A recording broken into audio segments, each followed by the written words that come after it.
5.3 Improving Listening Competence. Learning objectives. Identify strategies for improving listening competence at each stage of the listening process. Summarize the characteristics of active listening. Apply critical listening skills in interpersonal, educational, and mediated contexts. Practice empathetic listening skills. Discuss ways to improve listening competence in relational, professional, and cultural contexts. Many people admit that they could stand to improve their listening skills. This section will help us do that. In this section, we will learn strategies for developing and improving competence at each stage of the listening process. We will also define active listening and the behaviors that go along with it. Looking back to the types of listening discussed earlier, we will learn specific strategies for sharpening our critical and empathetic listening skills. In keeping with our focus on integrative learning, we will also apply the skills we have learned in academic, professional, and relational contexts and explore how culture and gender affect listening.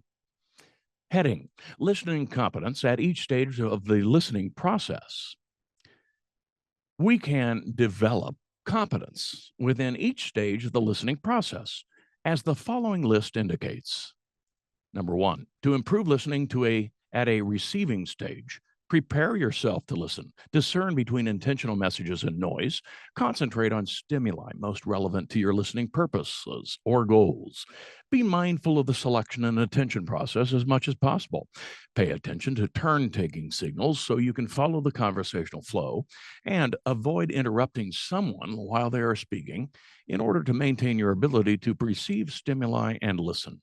Number two, to improve listening at the interpreting stage. Identify main points and supporting points. Use contextual clues from the person or environment to discern additional meaning. Be aware of how a relational, cultural, or situational context can influence meaning. Be aware of the different meanings of silence, and note differences in tone of voice and other paralinguistic cues that influence meaning. Number three, to improve listening at the recalling stage. Use multiple sensory channels to decode messages and make more complete memories. Repeat, rephrase, and reorganize information to fit into your cognitive preferences. And use mnemonic devices as a gimmick to help with recall. Number four, to improve listening at the evaluating stage. Separate facts, inferences, and judgments. Be familiar with and able to identify persuasive strategies and fallacies of reasoning. Assess the credibility of the speaker and the message, and be aware of your own biases and how your perceptual filters can create barriers to effective listening. Number five, to improve listening at the responding stage.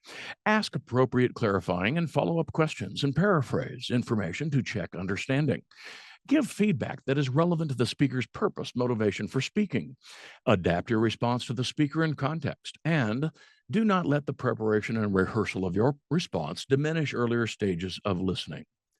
Heading: Active listening. Active listening refers to the process of pairing outwardly visible positive listening behaviors with positive cognitive listening practices. Active listening can help address many of the environmental, physical, cognitive, and personal barriers to effective listening that we discussed earlier. The barriers associated with active listening can also enhance informational, critical, and empathetic listening. Heading: Active listening can help overcome barriers to effective listening.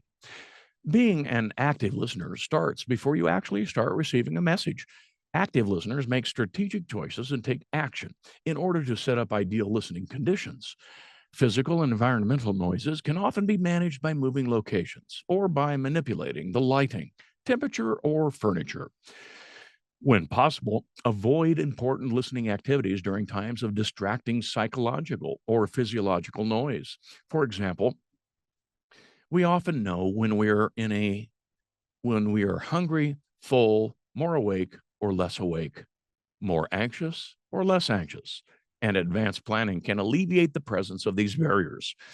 For college students who often have some flexibility in their class schedules, knowing when you best listen can help you make strategic choices regarding what class to take when. And student options are increasing as some colleges are offering classes in the overnight hours to accommodate working students and students who are just night owls. Of course, we don't always have control over our schedule, in which case we still need to utilize other effective listening strategies that we'll learn more about later in this chapter. In terms of cognitive behaviors to effective listening, we can prime ourselves to listen by analyzing a listening situation before it begins. For example, you could ask yourself the following questions: what are my goals for listening? How does this message relate to me, affect my life? What listening type and style are most appropriate for this message? As we learned earlier, the difference between speech and thought processing rate means listeners' level of attention varies while receiving a message. Effective listeners must work to maintain focus as much as possible and refocus when attention shifts or fades. One way to do this is to find the motivation to listen. If you can identify intrinsic and or extrinsic motivations for listening to a particular message, then you will be more likely to remember the information presented. Ask yourself how a message could impact your life, your career, your intellect, or your relationships. This can help overcome our tendency towards selective attention. As senders of messages, we can help listeners by making the relevance of what we're saying clear and offering well organized messages that are tailored for our listeners. We will learn much more about establishing relevance, organizing a message, and gaining attention of an audience in public speaking contexts later in the book. Given that we can process more words per minute than people can speak, we can engage in internal dialogue, making good use of our interpersonal skills of communication to become a better listener. Three possibilities for internal dialogue include covert coaching, self reinforcement, and covert questioning. Explanations and examples of each follow. Covert coaching involves sending yourself messages containing advice about better listening, such as, you're getting distracted by things you have to do after work. Just focus on what your supervisor is saying now. Self reinforcement involves sending your affirmative and positive messages. You're being a good active listener. This will help you do well on the next exam. Covert questioning involves asking yourself questions about the content in ways that focus your attention and reinforce material. What is the main idea from the PowerPoint slide? Why is he talking about his brother in front of our neighbors? Internal dialogue is a more structured way to engage in active listening, but we can use more general approaches as well. I suggest that students occupy the extra channels in their mind with thoughts that are related to the primary message being received, instead of thoughts that are unrelated. We can use those channels to resort, rephrase, and repeat what a speaker says. When we resort, we can help mentally repair disorganized messages. When we rephrase, we can put messages into our own words in ways that better fit our cognitive preferences. When we repeat, we can help messages transfer from short term to long term memory. Other tools can help with concentration and memory. Mental bracketing refers to the process of intentionally separating out intrusive or irrelevant thoughts that may distract you from listening. This requires that we monitor our concentration and attention and be prepared to let thoughts that aren't related to a speaker's message pass through our minds without us giving them much attention. Mnemonic devices are techniques that can aid in information recall. Starting in ancient Greece and Rome, educators used these devices to help people remember information. They work by imposing order and organization on information. Three main mnemonic devices are acronyms, rhymes, and visualization, and examples of each follow. Acronyms: HOMES, HOMES, to help remember the Great Lakes, Huron, Ontario, Michigan, Erie, and Superior. Rhyme: righty-tighty, lefty-loosey, to remember which way most light bulb screws and other coupling devices turn in to make them go in or out. Visualization: imagine seeing a glass of port wine, which is red, and red navigation light on a boat to help remember that the red light on a boat is always on the port side, which will also help you remember that the blue light must be on the starboard side. Heading: active listening behaviors. From the suggestions discussed previously, you can see that we can prepare for active listening in advance and engage in certain cognitive strategies to help us listen better. We also engage in active listening behaviors as we receive and process messages. Eye contact is a key sign of active listening. Speakers usually interpret a listener's eye contact as a signal of attentiveness. While a lack of eye contact may indicate inattentiveness, it can also signal cognitive processing. When we look away to process new information, we usually do it unconsciously. Be aware, however, that your conversational partner may interpret this as not listening. If you really do need to take a moment to think about something, you could indicate that to that other person by saying, "That's new information to me. Give me just a second to think about it." We already learned the role that back channel cues play in listening, an occasional head nod and signal that you are paying attention. However, when we give these cues as a form of autopilot listening, others can usually tell that we are pseudo listening, and whether they call us on it or not, that impression could lead to a negative judgment. A more direct way to indicate active listening is to reference previous statements made by the speaker. Norms of politeness usually call on us to reference a past statement or connect to the speaker's current thought before starting a conversation turn. Being able to summarize what someone said to ensure that the topic has been satisfactorily covered and understood, or being able to segue in such a way that validates what the previous speaker said, helps regulate conversational flow. Asking probing questions is another way to directly indicate listening and to keep a conversation going, since they encourage and invite a person to speak more. You can also ask questions that seek clarification and not just elaboration. Speakers should present complex information at a slower speaking rate than familiar information, but many will not. Remember that your nonverbal feedback can be useful for a speaker as it signals that you are listening, but also whether or not you understand. If a speaker fails to read your nonverbal feedback, you may need to follow up with verbal communication in the form of paraphrased messages and clarifying questions. As active listeners, we want to be excited and engaged, but don't let excitement manifest itself in interruptions. Being an active listener means knowing when to maintain our role as listener and resist the urge to take a conversational turn. Research shows that people with higher social status are more likely to interrupt others. So keep this in mind and be prepared for it if you are speaking to a high status person, or try to resist it if you are the high status person in the interaction. Note taking can also indicate active listening. Translating information through writing into our own cognitive structures and schemata allows us to better interpret and assimilate information. Of course, note taking isn't always a viable option. It would be fairly awkward to take notes during a first date or casual exchange between new coworkers. But in some situations where we wouldn't normally consider taking notes, a little awkwardness might be worth it for the sake of understanding and recalling the information. For example, many people don't think about taking notes when getting information from their doctor or banker. I actually invite students to take notes during informal meetings because I think they sometimes don't think about it or don't think it's appropriate. But many people would rather someone jot down notes instead of having to respond to follow up questions on information that was already clearly conveyed. To help facilitate your note taking, you might say something like, "Do you mind if I jot down some notes? This seems important."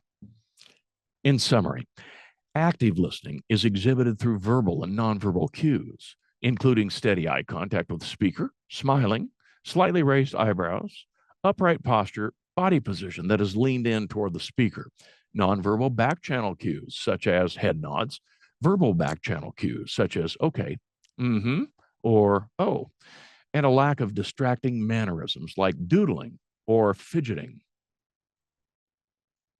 Heading: Becoming a better critical listener. Critical listening involves evaluating the credibility, completeness, and worth of a speaker's message. Some listening scholars note that critical listening represents the deepest level of listening. Critical listening is also important in a democracy that values free speech. The U.S. Constitution grants U.S. citizens the right to free speech, and many people duly protect that right for you and me. Since people can say just about anything they want, we are surrounded by countless messages that vary tremendously in terms of their value, degree of ethics, accuracy, and quality. Therefore, it falls on us to responsibly and critically evaluate the messages we receive. Some messages are produced by people who are intentionally misleading, ill-informed, or motivated by potential for personal gain. But such messages can be received as honest, credible, or altruistic, even though they aren't.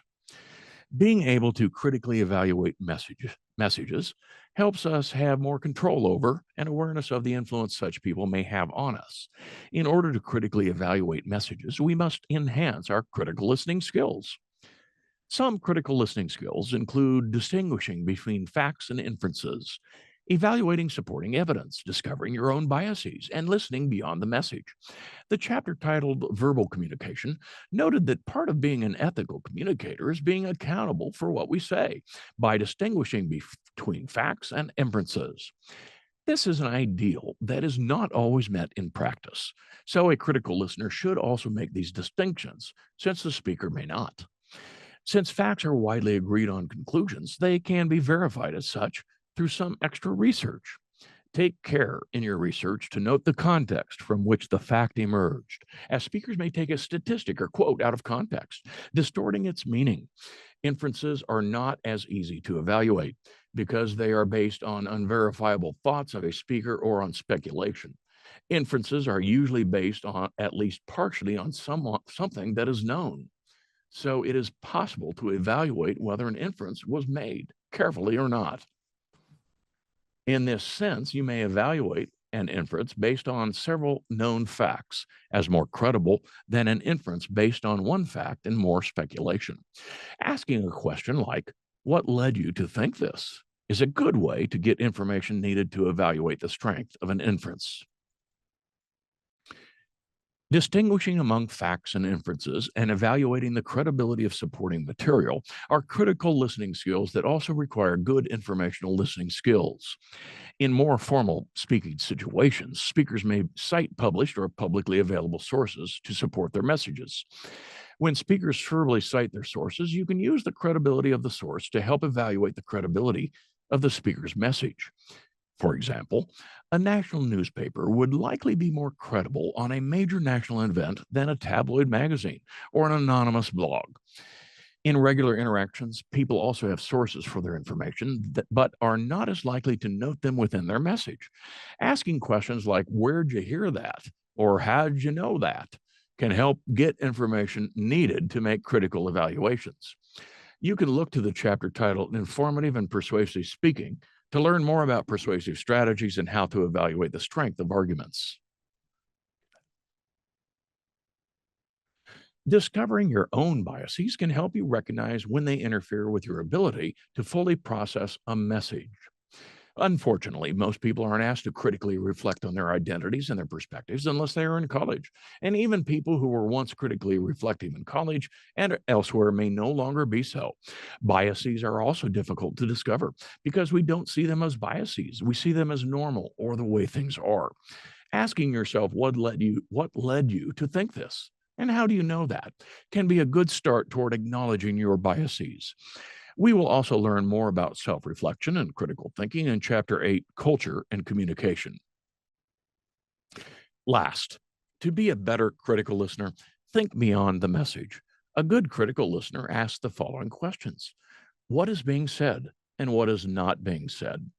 In whose interests are these claims being made? Whose voices, ideas are included and excluded? These questions take into account that speakers intentionally and unintentionally slant, edit, or twist messages to make them fit particular perspectives or for personal gain. Also, ask yourself questions like, what are the speaker's goals? You can also rephrase that question and direct it toward the speaker, asking them, what is your goal in this interaction? When you feel yourself nearing an evaluation or conclusion, pause and ask yourself what influenced you. Although we like to think that we are most often persuaded through logical evidence and reasoning, we are susceptible to persuasive shortcuts that rely on the credibility or likability of a speaker or on our emotions rather than the strength of his or her evidence. So keep a check on your emotional involvement to be aware of how it may be influencing your evaluation. Also, be aware of how likable, attractive, or friendly you think a person is may also lead you to more positively evaluate his or her messages. Other tips to help you become a better critical listener: ask questions to help get more information and increase your critical awareness. When you get answers like, because that's the way things are, it's always been like that, I don't know, I just don't like it. Everyone believes that, or it's just natural, normal. These are not really answers that are useful in your critical evaluation and may be an indication that speakers don't really know why they reached the conclusion they did, or that they reached it without much critical thinking on their part. Be especially critical of speakers who set up either or options because they artificially limit an issue or situation to two options when there are always more. Always be aware of people who overgeneralize, especially when those generalizations are based on stereotypical or prejudiced views. For example, the word is not just Republican or Democrat, male or female, pro life or pro choice, or Christian or atheist. Evaluate the speaker's message instead of his or her appearance, personality, or other characteristics. Unless someone's appearance, personality, or behavior is relevant to an interaction, direct your criticism to the message. Be aware that critical evaluation isn't always quick or easy. Sometimes you may have to withhold judgment because your evaluation will take more time. Also, keep in mind your evaluation may not be final, and you should be open to critical reflection and possible revision later. Avoid mind reading. This is assuming you know what the other person is going to say or that you know why they reached the conclusion they did. This leads to jumping to conclusions, which shortcuts the critical evaluation process. Heading: Becoming a better empathetic listener. A prominent scholar or empathetic listening describes it this way: empathetic listening is to be respectful of the dignity of others. Empathetic listening is a caring of a love of the wisdom to be found in others, whoever they may be. This quote conveys that empathetic listening is more philosophical than the other types of listening. It requires that we are open to subjectivity and that we engage in it because we genuinely see it as worthwhile. Combining active and empathetic listening leads to active empathetic listening. During active empathetic listening, a listener becomes actively and emotionally involved in an interaction in such a way that it is conscious on the part of the listener and perceived by the speaker. To be a better empathetic listener, we need to suspend or at least attempt to suppress our judgment of the other person or their message so that we can fully attend to both. Paraphrasing is an important part of empathetic listening because it helps us put the other person's words into our frame of experience without making it about us. In addition, speaking the words of someone else in our own way can help evoke within us the feelings that the other person felt while saying them. Active empathetic listening is more than echoing back verbal messages. We can also engage in mirroring, which refers to a listener's replication of the nonverbal signals of a speaker. Therapists, for example, are often taught to adopt a posture tone similar to their patients in order to build rapport and project empathy. Paraphrasing and questioning are useful techniques for empathetic listening because they allow us to respond to a speaker without taking the floor or the attention away for long. Specifically, questions that ask for elaboration act as verbal door openers, and inviting someone to speak more and then validating their speech through active listening cues can help a person feel listened to. I found that paraphrasing and asking questions are also useful when we feel tempted to share our own stories and experiences rather than maintaining our listening role. These questions aren't intended to solicit more information, so we can guide or direct the speaker toward a specific course of action. Although it is easier for us to slip into an advisory mode, saying things like, well, if I were you, I would. We have to resist the temptation to give unsolicited advice. Empathetic listening can be worthwhile, but it also brings challenges. In terms of costs, empathetic listening can use up time and effort. Since this type of listening can't be contained within a prescribed time frame, it may be especially difficult for time-oriented listeners. Empathetic listening can also be a test of our endurance, as its orientation toward and focus on supporting the other requires the processing and integration of much verbal and nonverbal information. Because of this potential strain, it's important to know your limits as an empathetic listener. While listening can be therapeutic, it is not appropriate for people without training and preparation to try to serve as a therapist. Some people have chronic issues that necessitate professional listening for the purposes of evaluation, diagnosis, and therapy. Lending an ear is different from diagnosing and treating. If you have a friend who is exhibiting signs of a more serious issue that needs attention, listen to the extent that you feel comfortable and then be prepared to provide referrals to other resources that have training to help. To face these challenges, good empathetic listeners typically have a generally positive self concept and self esteem, are non-verbally sensitive and expressive, and are comfortable with embracing another person's subjectivity and refraining from too much analytic thought. Heading: Becoming a better contextual listener. Active, critical, and empathetic listening skills can be helpful in a variety of contexts. Understanding the role that listening plays is in professional, relational, cultural, and gendered contexts can help us more competently apply these skills. Whether we are listening to or evaluating messages from a supervisor, parent, or intercultural conversational partner, we have much to gain or lose based on our ability to apply listening skills and knowledge in various contexts. Heading: Listening in professional contexts. Listening and organizational communication scholars note that listening is one of the most neglected aspects of organizational communication research. Aside from a lack of research, a study also found that business schools lack curriculum that includes instruction and/or training in communication skills like listening in their Master of Business Administration programs. This lack of a focus on listening persists, even though we know that more effective listening skills have been shown to enhance sales performance and that managers who exhibit good listening skills help create open communication climates that can lead to increased feelings of supportiveness, motivation, and productivity. Specifically, empathetic listening and active listening can play key roles in organizational communication. Managers are wise to enhance their empathetic listening skills, as being able to empathize with employees contributes to a positive communication climate. Active listening among organizational members also promotes involvement and increases motivation, which leads to more cohesion and enhances the communication climate. Organizational scholars have examined various communication climates specific to listening.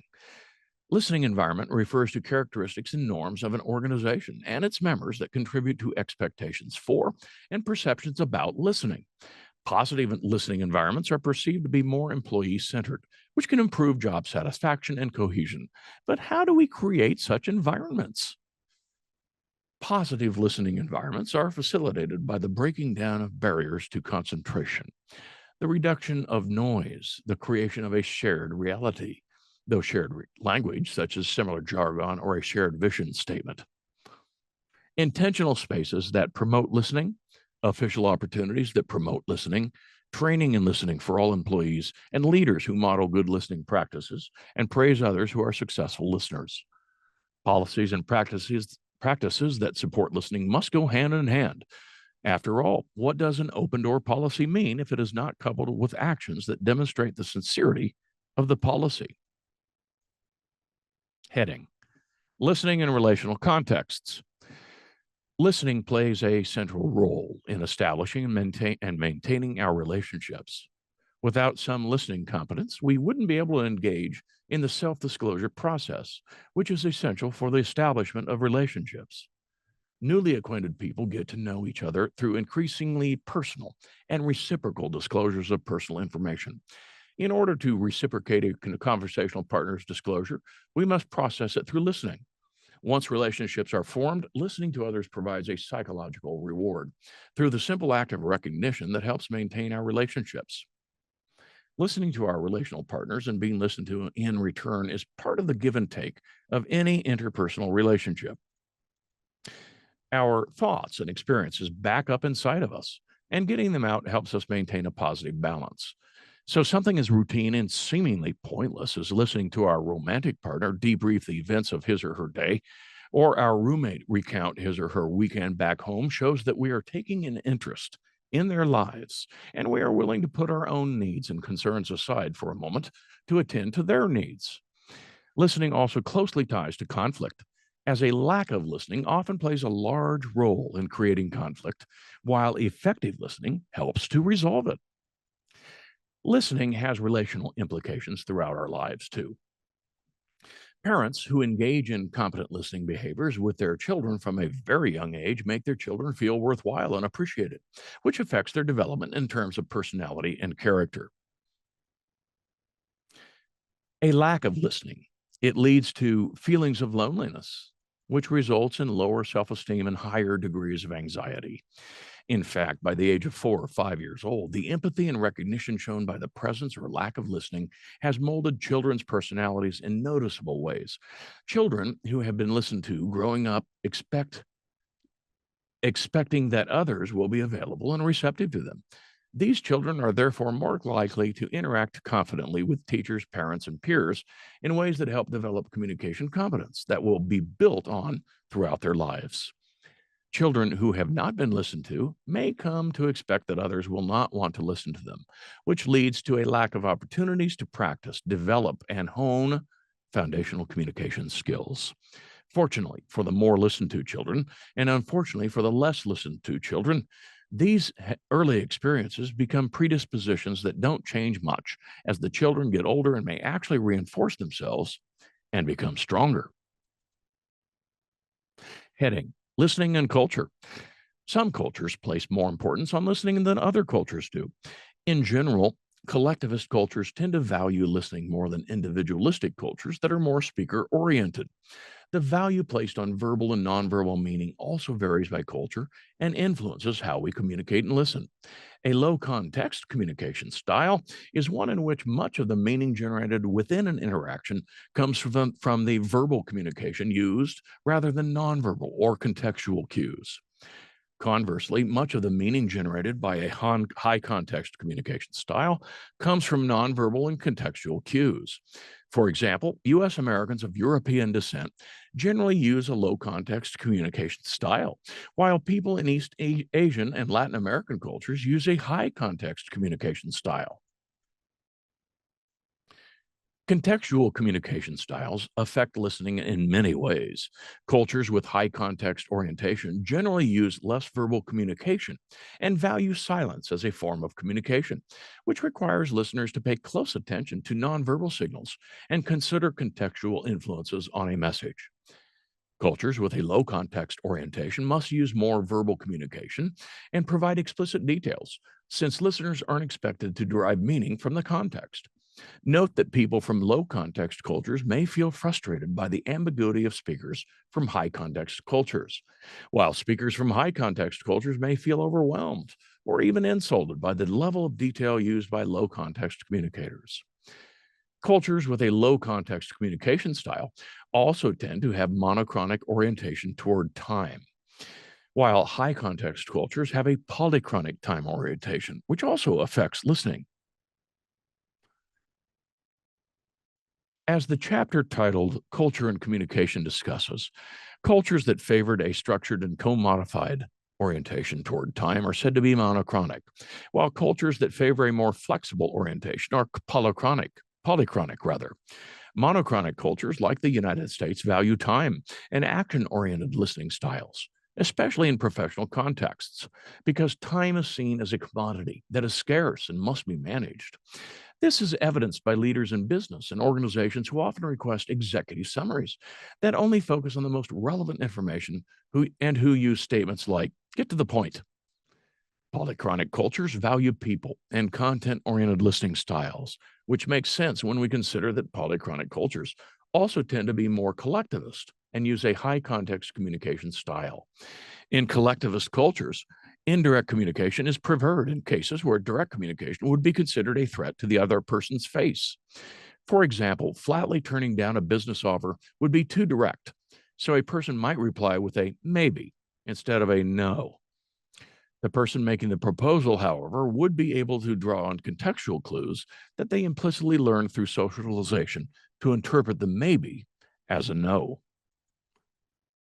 Heading: Listening and Gender. Research on gender and listening has produced mixed results. As we've already learned, much of the research on gender differences and communication has been influenced by gender stereotypes and falsely connected to biological differences. More recent research has found that people communicate in ways that conform to gender stereotypes in some situations and not in others, which shows that our communication is more influenced by social expectations than by innate or gendered hardwiring. For example, through socialization, men are generally discouraged from expressing emotions in public. A woman sharing an emotional experience with a man may perceive the man's lack of emotional reaction as a sign of inattentiveness, especially if he typically shows more emotion during private interactions. The man, however, may be listening but withholding nonverbal expressiveness because of social norms. He may not realize that withholding those expressions could be seen as a lack of empathetic or active listening. Researchers also dispelled the belief that men interrupt more than women do, finding that men and women interrupt each other with similar frequency in cross gender encounters. So, men may interrupt each other more in same gender interactions as a conscious or subconscious attempt to establish dominance because such behaviors are expected, as men are generally socialized to be more competitive than women. However, this type of competitive interrupting isn't as present in cross gender interactions because the contexts have shifted.